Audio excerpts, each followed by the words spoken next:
Hi everybody. Welcome to another edition of Dave C's G.I. Joe Commentary. In today's episode, we're going to talk about this guy. The 1985 Cobra Frogman, codename Eels.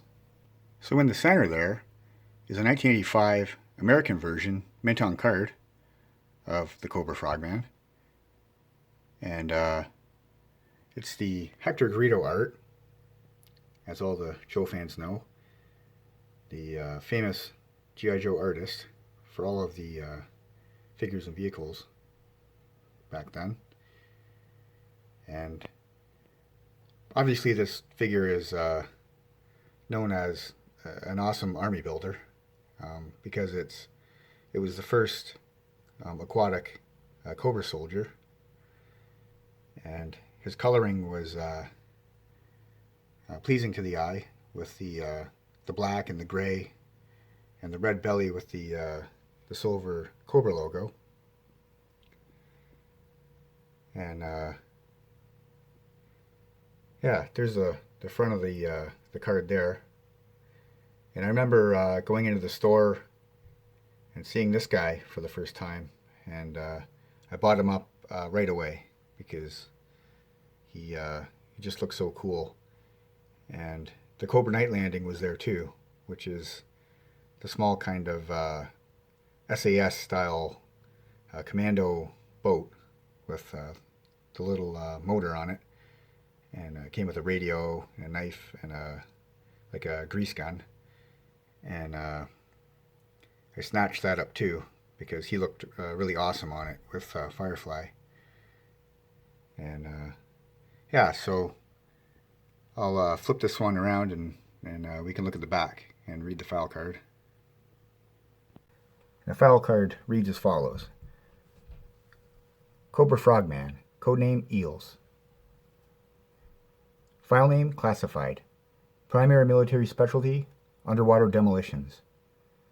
Secondary military specialty, marine engineering. Birthplace, various countries. Grade E4 or equivalent. Eels are the underwater demolition specialists of the Cobra Legions. They man and operate the Cobra Marine outposts, disguised as offshore drilling rigs, and augment the crews of larger Cobra naval vessels. Eels undergo a rigorous two-part training program in the warm shark and pirate-infested waters of the Cayman Islands in the Caribbean, and in the frigid dark depths of the North Atlantic. Their training regimen includes marine structural engineering, explosives ordnance, underwater fighting techniques, and marine geology. And just as all the other card backs from the 1980s, this one is pretty impressive, displaying all the different figures on it that you could get. And all of us remember going to the store and pulling one of these off the pegs and having a look at all the possible guys that you could get and try to find them at the stores. And there he is there, his little picture. I remember I would take scissors and cut them out, all the little pictures here, and I'd have them on my desk, and I put them in order of who I wanted next. And I'd sit in my room and do that. And of course, had I have known that these cards would be kind of scarce like they are nowadays, I wouldn't have done that. But I'm sure a lot of us did that.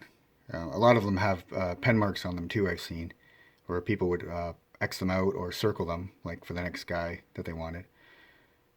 So it's nice to have another carded example that's not touched by ink or has any cuts in it. And I was able to get quite a few of them this past year, or I think it's maybe 2 years ago now. I was able to get 8 of them off a guy on Instagram. I'll show you that now, actually. I have a neat story behind that as well.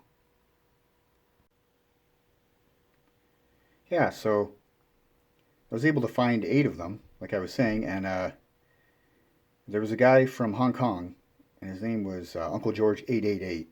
That was his call name on Instagram, and he was advertising 8 of them, and so I pursued those because they were really, really good price, and they looked in really, really good shape. And here they are here, so you can see that they're in really good shape.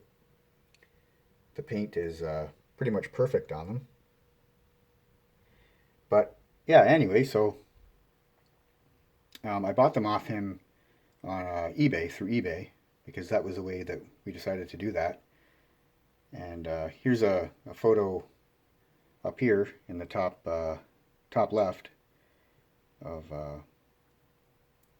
the kind of the description or the picture that he had up there. But yeah, anyway, I guess my point was not to really talk about the purchase. That's not really important. It's more about kind of the sentimental value behind it. I actually talked to him, and it turned out that his father worked for Hasbro from 1981 until 1987, and he would go and work in the factory there every day, and sometimes he'd bring home Joes that were not perfect, and because they would let them do that. And but anyway, I thought it was pretty cool that I was able to buy these guys from not just anybody, but the son of a former Hasbro employee in the 1980s that actually helped make these figures in Hong Kong, because that's where they were all made, of course. So yeah, and I guess for those of you who don't know, if you put up their leg, there's information on the leg about what year they're from. Like you can see there, it says 1985 Hasbro. But also on the butt was always stamped "Made in Hong Kong," and you can see there on his butt that that's still on there. So yeah, that's a interesting kind of story to tell about that.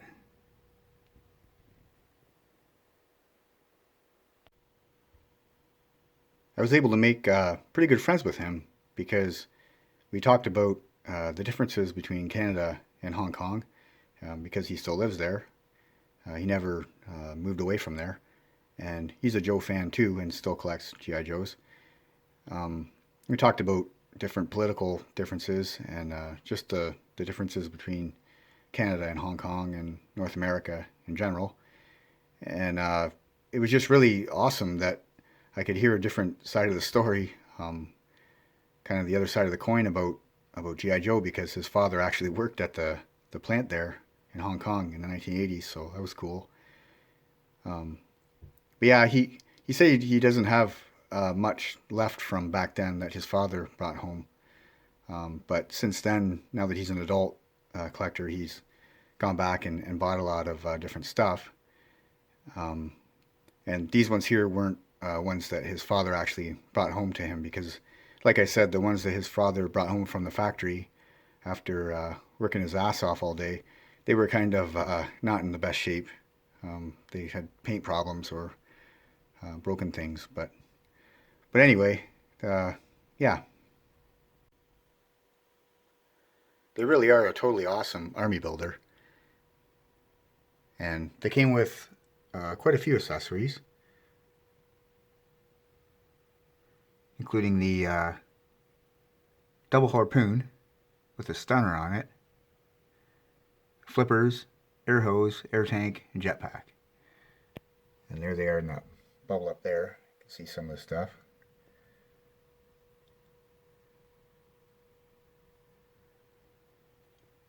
And then later on in '88, I believe, Hasbro came out with some new Cobra divers called Hydro Vipers.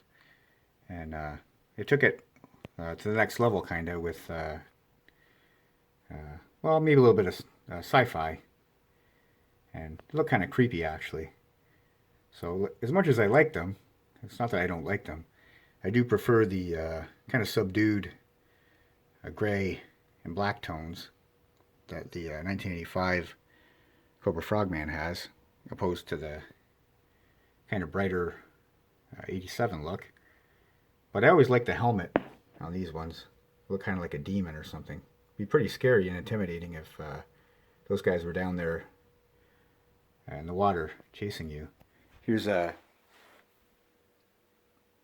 box art for that, or rather the card art, and looks kind of cool. 1985, of course, was a massive year for G.I. Joe. Many fans refer to it as the golden age in the 1980s. And that year brought a lot of great Cobra army builder, infantry type guys, guys with different specialties. And the Frogman was the water aquatic diver type. And then Lampreys came with the moray eel, the boat. And Snow Serpent, of course, I did a review on him. He was the Arctic Trooper. And then there's Televiper, who's a communications officer. And then the Crimson Guardsman, who's the Cobra Elite officer. And the year before, Cobra focused more on specialty guys, like just characters like Zartan. Well, not just. So that's not a good word to describe them. They're monumental characters. But I guess what I meant is that they're individual characters. Scrap Iron, Zartan, Storm Shadow, Firefly, and what have you, Baroness. And then the next year, Hasbro made a really great decision. Well, I guess it was more probably Ron Rudat's decision. And but yeah, to actually augment into the lineup some actual troopers other than just Cobra soldiers and officers. And yeah, so there they are there. The Frogman being the backbone of the Cobra Navy, he makes his first appearance in the Sunbow animated series episode Cobra Stops the World, which is a 1985 episode. And he's in several episodes after that for years and years and years. And makes his first appearance in the Marvel comic run in number 47, which is this issue here. And it's known as a phenomenal issue, where it's a sea duel, as actually titled, but it's infamous for when a moment in the Joe universe when Snake Eyes join each other and fight against Cobra. And the Eels take part in this battle, trying to stop the Joes.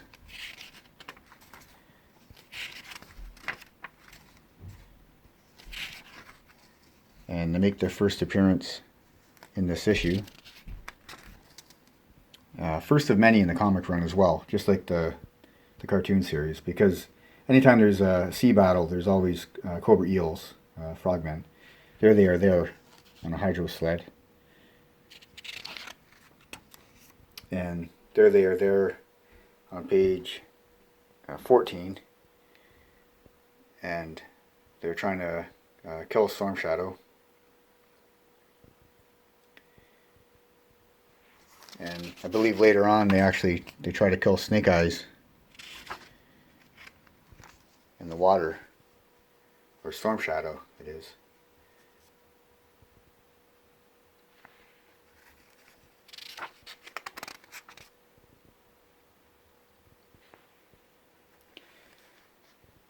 And there they are there later on in the issue. But yeah, that's a really fun issue if you haven't read that one yet. Hi guys, I just wanted to add a little bit onto this video about maybe a topic that's a little bit touchy, and some people are asking me my opinion on it, because I'm in the G.I. Joe community too, just like everybody else, and I'm an older fan, I'm not like a later fan that started watching and getting interested, you know, in the 90s or 2000s or so. I was a fan since '82 when everything started, so I might have a different view on things, which is fine.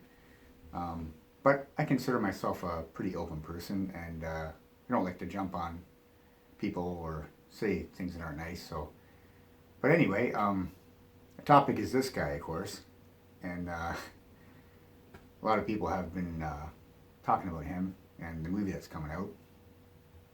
And I guess all I can say is that I'm kind of happy about it actually, that there's a bit of controversy because what it means is that people actually care about uh, the character, Snake Eyes, of course, and are actually pretty passionate about G.I. Joe and what their idea of G.I. Joe is, going back to the beginnings, and they don't want somebody else messing with that and changing it. So it's kind of like the way I look at it would be like, let's say for Spider-Man fans, for example, which is obviously a huge uh, comic success and film success and cartoons and the whole deal. What if somebody came out with a new Spider-Man movie, but they said, okay, we're going to change his origin. We're going to, Aunt May's not going to be in it anymore, and she was never involved, and you know, he actually doesn't use webs anymore, or I don't know. I know it's a little bit fictitious what I'm saying, but say they did that, would people like it? No, they probably wouldn't, right? I mean, I don't know. I'm not a big Spider-Man guy, but I don't think I would like that. So, or let's use Iron Man for example. Okay, his name isn't Tony Stark anymore.